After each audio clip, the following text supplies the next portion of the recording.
Welcome back dito sa channel natin. Muli tayong nagbabalik dito sa Intramuros. May building dito na ginagawa ng major restoration. Ito pala ay magiging building ng National Archives.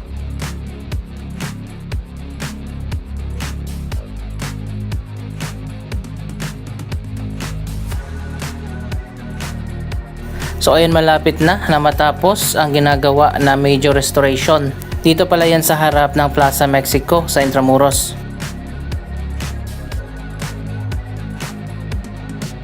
May mga banner na rin na nakalagay dito sa building. Ang Pilipinas pala ang mag-host ng ASEAN Summit ngayong 2026.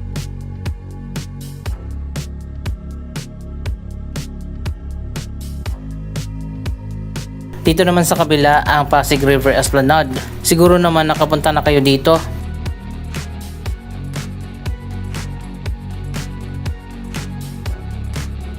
As usual, ganun pa rin, marami mga taong namamasyal dito sa Esplanade.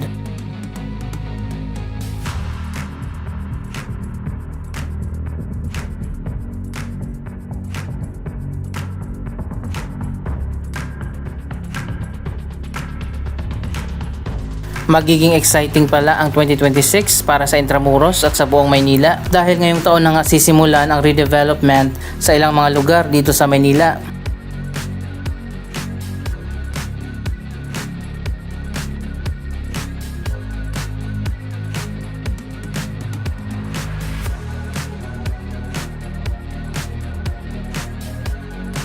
Masayang ibinalita ni Mayor Isko Moreno na matutuloy na nga ang Intramuros Forest Park Project. Yan ay sa tulong ng Office of the President. Ilang redevelopment projects pa ang itatayo ngayong taon, katulad ng Loton Underpass renovation kasama na ang Manila Central Post Office restoration. Gagawin na pala yon na museum.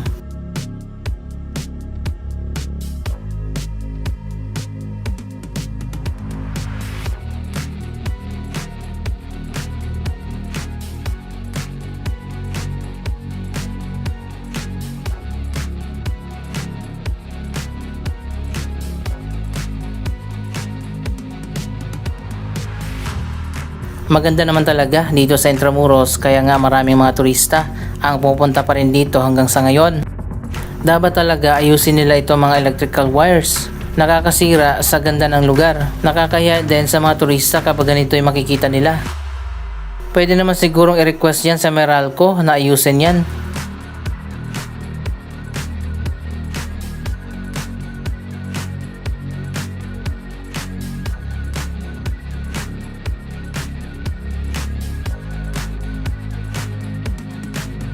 Tingnan nyo dito sa kabila, walang wires kaya maganda tingnan.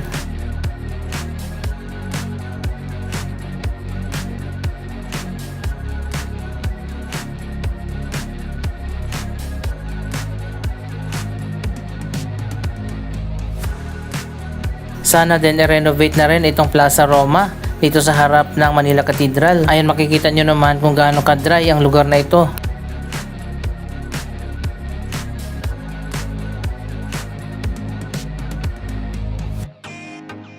Kulang sa landscaping at maintenance. Ayan, at may mga bata pa nga na naliligo dito.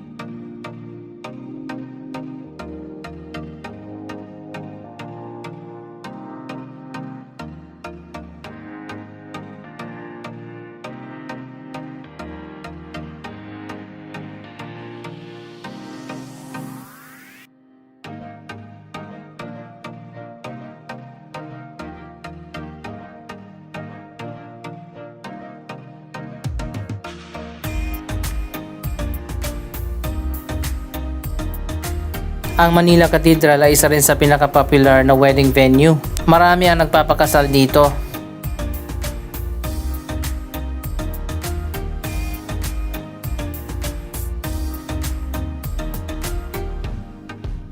Dito sa gilid ng Plaza Roma, nandito pa rin ang food market.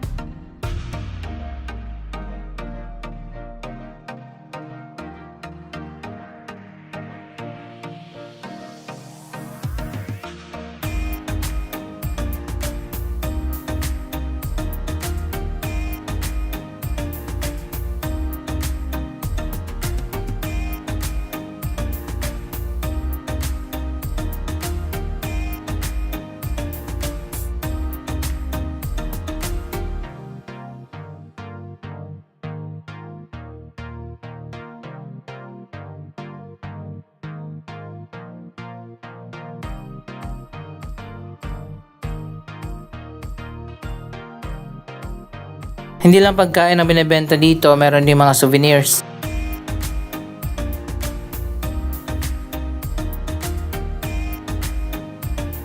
Malapit nang matapos ang ginagawa na minor restoration dito sa gilid ng Manila Cathedral.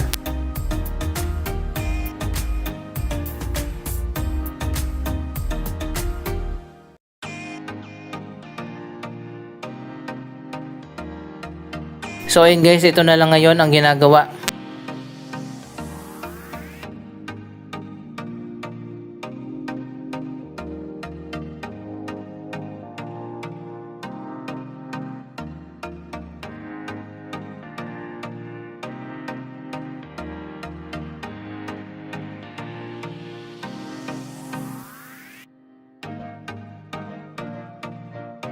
Makikita naman natin maganda na dito sa labas.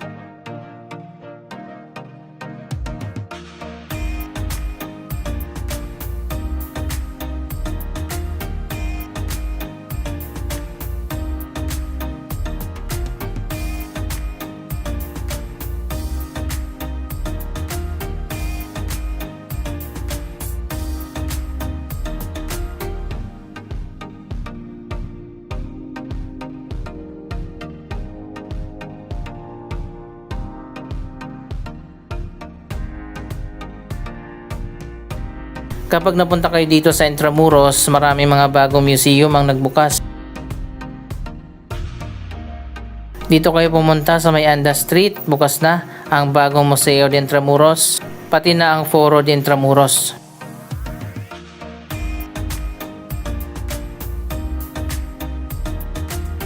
Hanapin nyo lang yung marker na ito at diretso lang kayo doon at lumiko sa kanan.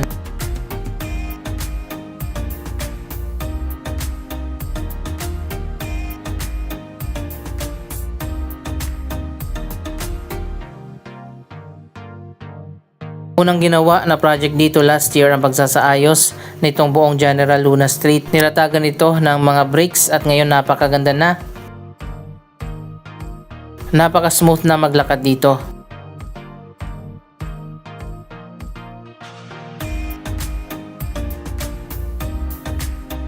Dito na tayo sa may San Agustin Church. Dapat kasi walang sasakyan na dumadaan dito.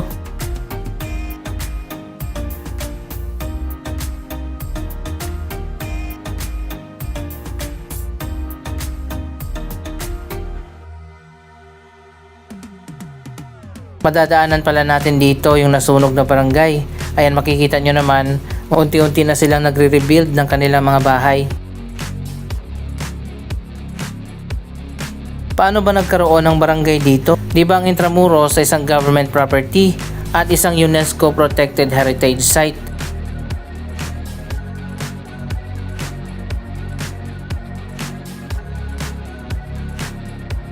Anyway, andito na nga tayo sa may wall para ibalita natin na matutuloy na nga ang Intramuros Forest Park Project. Nandito pala yung Lyceum University.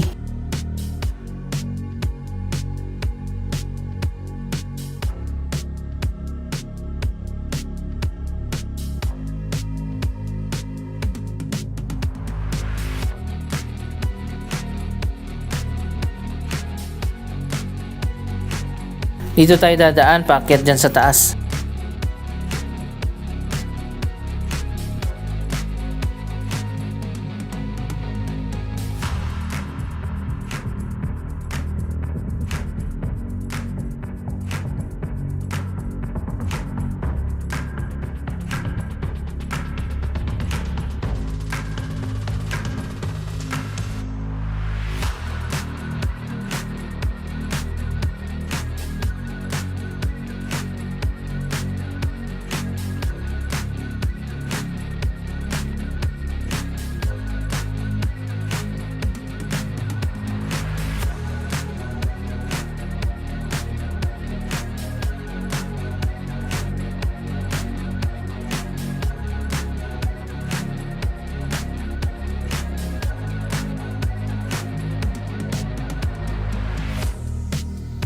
Sa labas ng Intramuros ay napapalibutan nga ng mga golf courses. Ang mga golf courses na yan ang balak gawin na Intramuros Forest Park.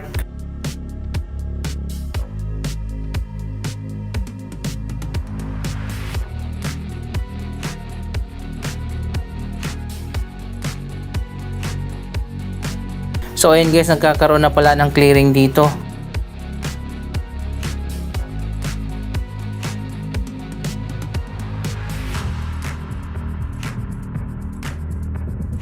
Dito naman yung Mapua University.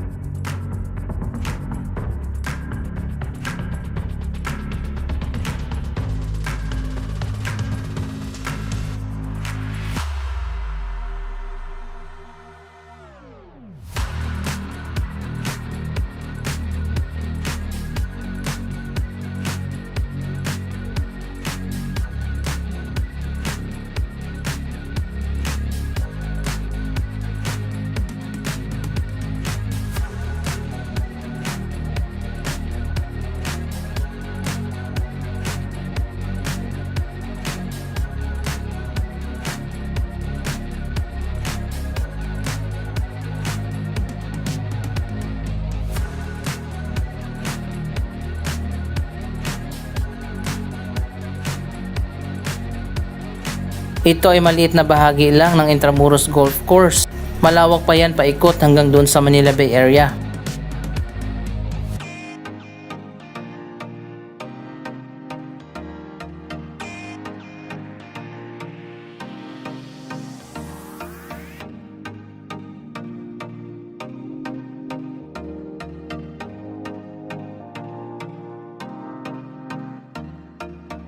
Soon ay magiging open na nga ito sa public at gagawin na ito na isang forest park.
Napakaganda pala ng bagong project na itatayo dito. Hindi lang forest park dahil magkakaroon na nga ng Central Park ang Maynila.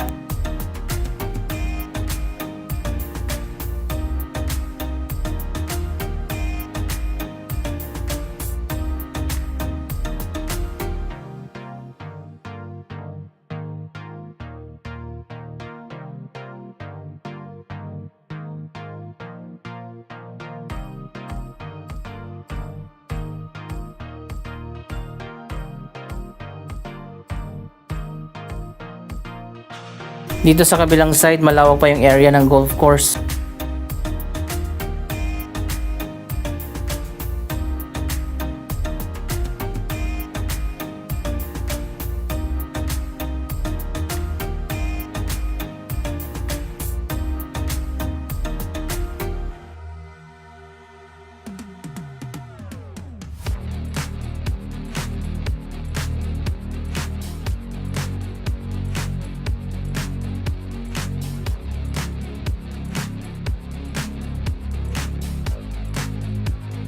Abangan natin ang pagsisimula ng mga bagong project dito sa Maynila, kasama na ang major rehabilitation ng Loton Underpass, Manila Central Post Office Building at mayroon pang isang park doon sa Binondo na magkakaroon din ng renovation. Anong masasabi nyo sa mga proyektong ito?